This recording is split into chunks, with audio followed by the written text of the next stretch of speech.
Bonjour et bienvenue sur la chaîne de la Liberté Immobilière, c'est Gaëtan. Aujourd'hui on reprend les vidéos un peu plus en intérieur parce que le temps me permet pas en ce moment de faire des vidéos en extérieur, sinon je vais tremper le téléphone, ce qui n'est pas vraiment l'objectif parce que j'en ai besoin quand même. Du coup on va faire quelques vidéos en intérieur, je sais pas combien, ça va dépendre du temps que ça va durer dehors. J'espère que ça va pas trop traîner parce que le soleil me manque. En tout cas, comme promis, on va attaquer quelques vidéos un peu plus sur le mindset de l'entrepreneur parce que c'est à mon sens ce qu'il faut avoir si vous voulez vous lancer dans l'immobilier. Alors, comme je l'ai déjà dit dans d'autres vidéos, c'est vraiment quelque chose qui n'est pas forcément facile à mettre en place parce que acheter des biens immobiliers, c'est pas comme acheter une voiture ou comme acheter une télé. On n'est pas forcément sur les mêmes montants. Bon, une voiture, vous allez me dire, ça va dépendre. Mais une télé, j'imagine assez mal une télé qui va dépasser les 100 000 euros. Encore que tout est imaginable, mais c'est pas le but. Du coup, quand vous allez vous lancer là-dedans, si vous voulez vraiment y aller, il va falloir partir du principe que le droit à l'erreur quand même est assez minime.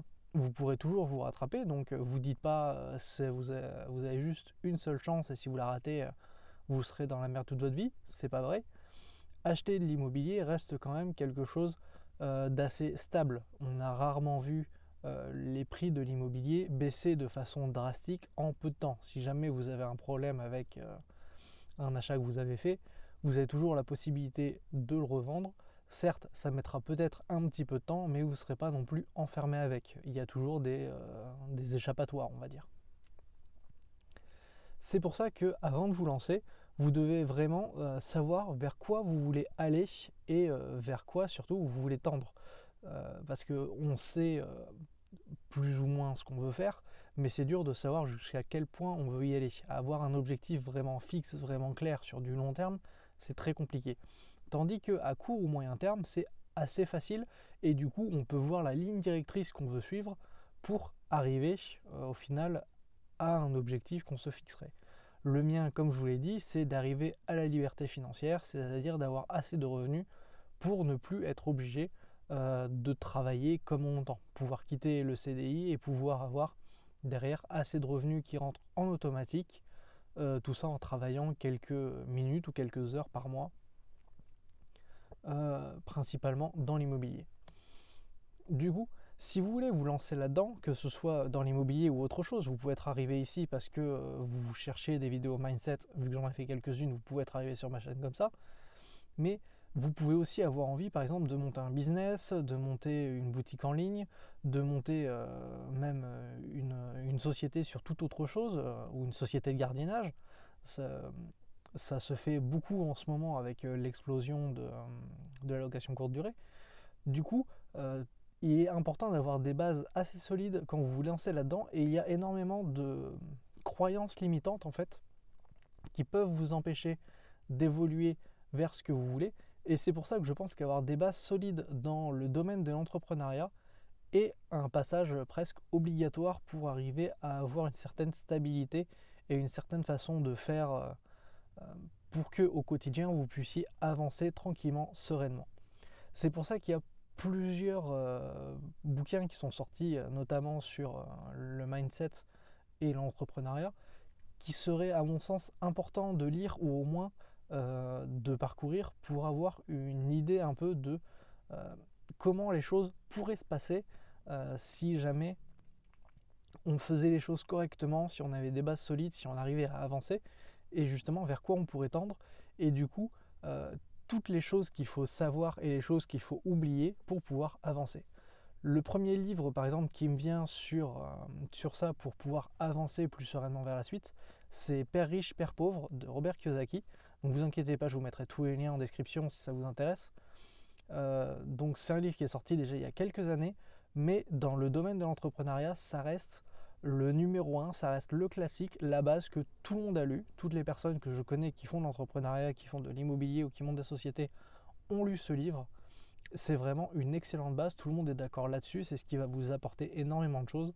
Et il a sorti un deuxième livre peu après temps qui s'appelle Le cadran du cash flow, pareil, lien en description. Tout ça va vous permettre d'avoir vraiment les bonnes bases sur comment avancer en décrivant comment fonctionne le monde du travail par rapport au cadran du cash flow, donc par rapport au temps demandé et l'argent que ça rapporte, jusqu'à la liberté financière qui ne vous demande quasiment plus de temps mais qui vous ramènera de l'argent. Donc il y a ces choses-là à voir pour pouvoir commencer.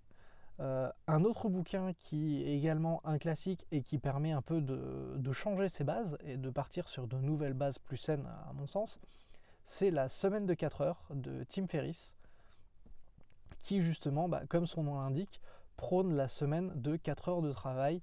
Donc pour ça il faut bien entendu mettre en place des choses, mettre en place des passifs qui vont vous rapporter de l'argent et qui donc vont travailler à votre place, travailler 24 heures sur 24, 7 jours sur 7, et vous, tout ce que vous avez à faire, c'est de repasser dessus de temps en temps, donc en moyenne 4 heures par semaine, pour pouvoir justement les mettre à jour, les maintenir, faire en sorte que tout continue d'avancer tranquillement, et pouvoir derrière en déléguer aussi le maximum. Le but quand vous vous lancez et que vous faites les choses à grande échelle, c'est de pouvoir récupérer du temps.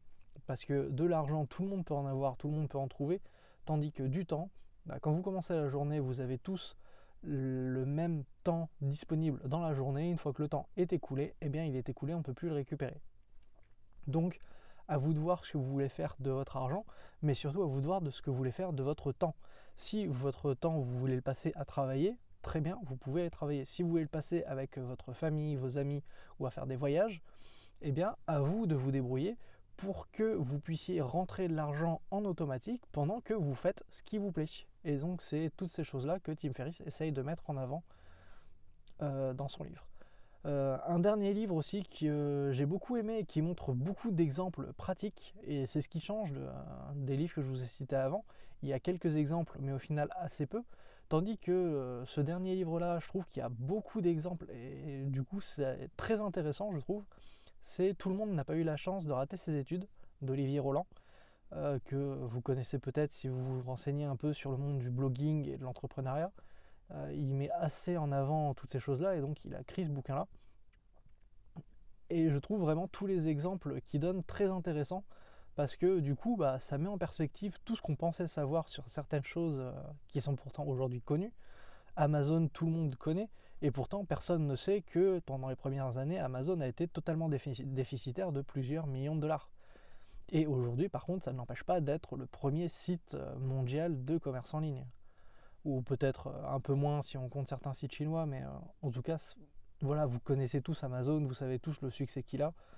Au début, ce n'était pas ça, c'était vraiment pas le business model qu'il employait, et pourtant aujourd'hui, il en est là. C'est pour ça qu'il est très intéressant, je trouve, de tout mettre en perspective, et avec pas mal d'exemples, justement, ça vous aide à voir un peu comment les choses avancent. Donc comme je vous l'ai dit, je vous mets tous les liens en bas en description, et si jamais vous n'avez pas le temps de lire, ce qui peut arriver, je vous recommande d'aller voir Audible d'Amazon, justement, le service de lecture de livres où vous pouvez acheter des livres en audio et les écouter pendant vos trajets en voiture ou les transports en commun, ou dès que vous avez 5-10 minutes, vous avez juste à mettre vos écouteurs et vous écoutez un chapitre ou deux du bouquin. Franchement, c'est quelque chose de super pratique. Je pense que je ferai une vidéo uniquement sur ça bientôt pour justement vous présenter un peu plus la chose. Si la vidéo vous a plu, n'hésitez pas à laisser un pouce bleu, un commentaire si vous avez des tips à rajouter, n'hésitez pas. Je répondrai au maximum de questions dès que je les verrai. Et puis moi je vous dis à très bientôt dans une prochaine vidéo. Allez, à ciao!